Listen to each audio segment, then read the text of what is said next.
For my first battle report, we'll be looking at the first battle of the Sigmar's Blood campaign, which pits the vampire counts versus the forces of the Empire in a series of battles with predetermined army lists. I'll be playing the part of the vampire counts.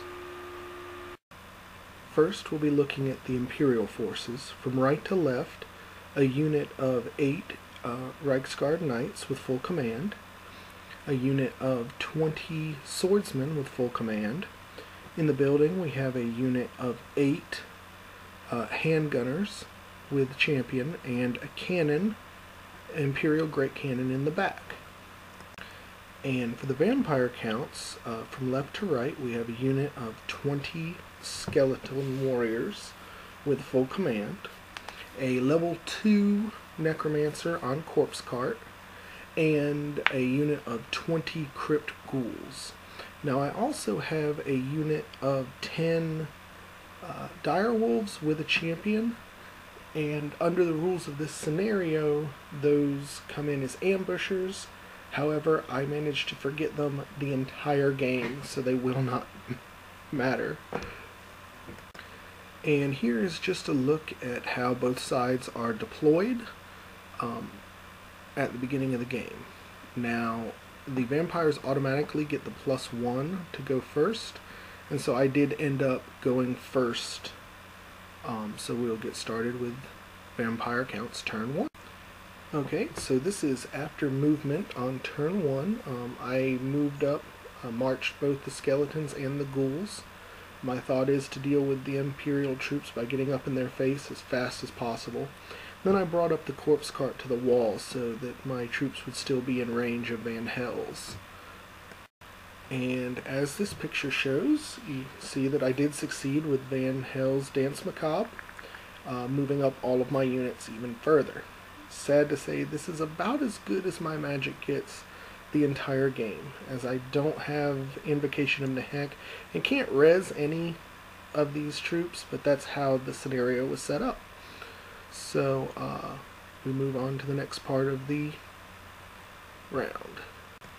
And having nothing else to do, I ended my turn and allowed Empire turn 1 to happen.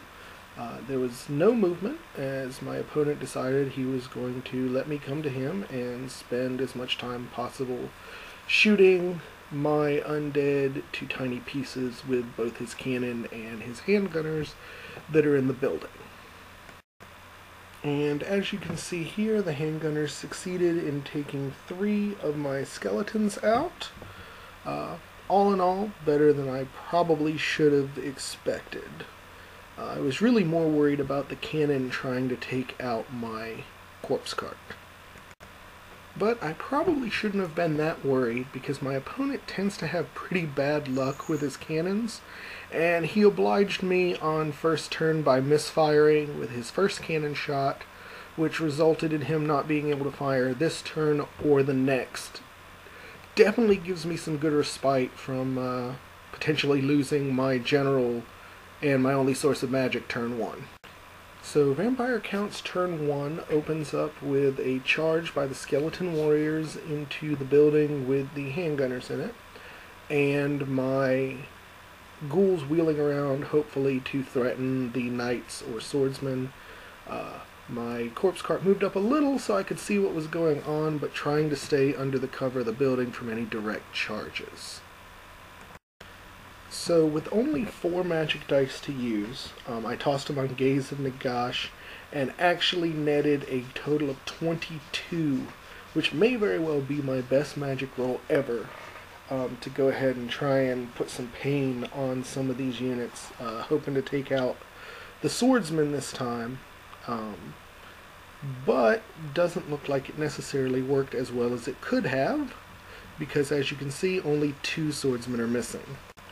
So my skeletal warriors attempted to make up for a lackluster magic phase by killing half of the handgunners in the building and only losing 3 of their own number. Frankly, that was way better than I expected for weapon skill 2 troops.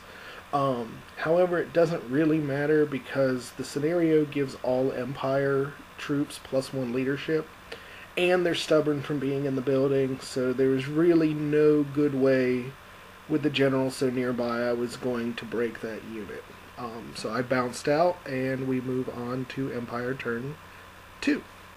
So as you can see, the Empire finally started to get aggressive. The Reiksguard Knights charged right into my ghouls, which was pretty much expected. I was actually kind of surprised that my opponent chose to charge the swordsmen into the flank of the skeletons rather than concentrating his efforts. I think it split his forces too much, and it was ultimately a problem for him because it put him in line for a long-distance charge with the corpse cart against those swordsmen, which was something he would come to regret.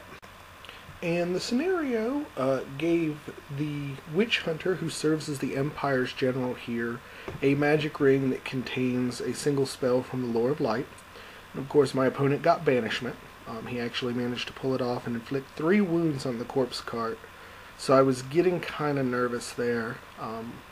I pretty much figured that the general was not long for this world, and I might as well get those sweet impact hits on the swordsman while I can. So as you can see here, the swordsman managed to just tear up my skeleton unit.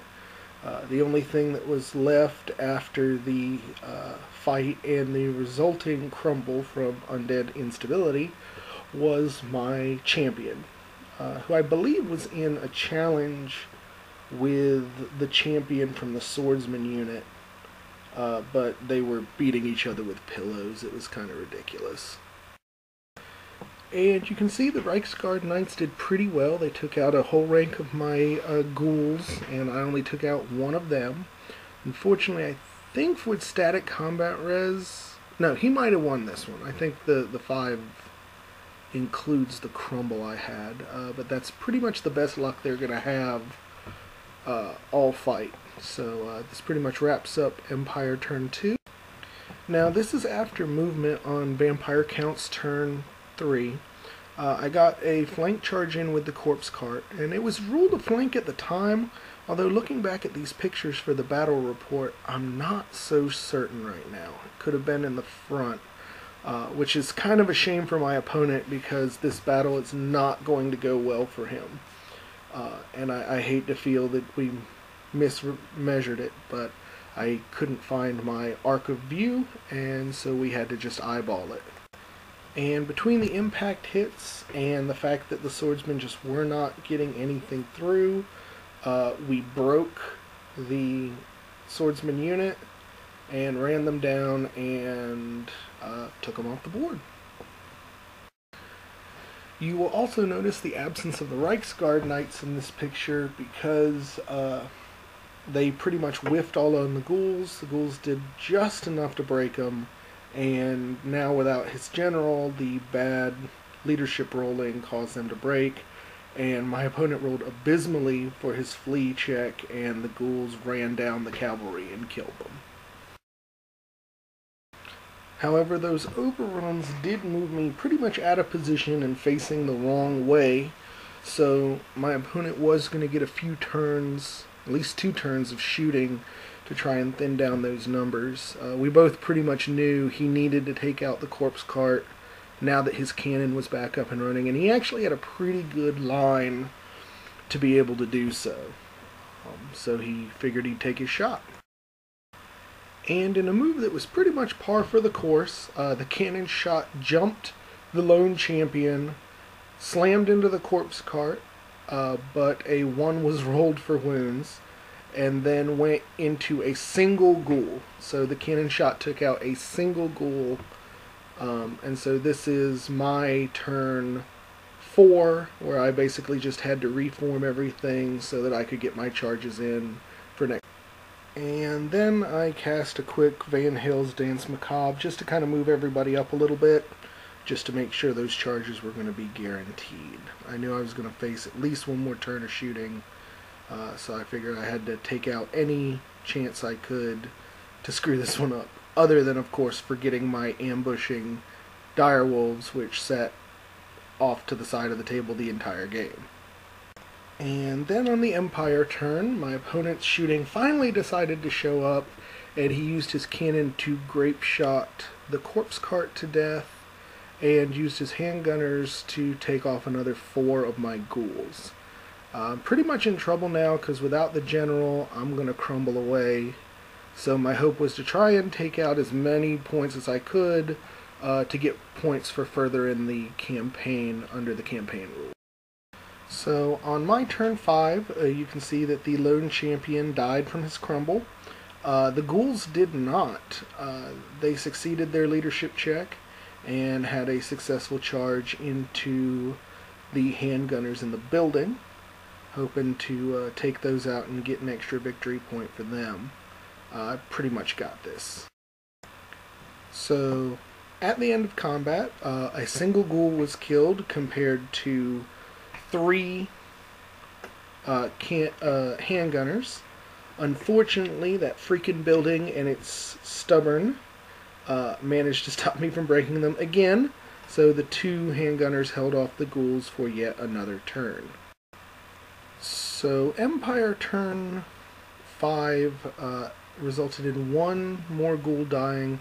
I don't know if it was from the cannon or from the shooting from the handgunners. Ultimately didn't much matter, but I did succeed another leadership check to prevent crumbling.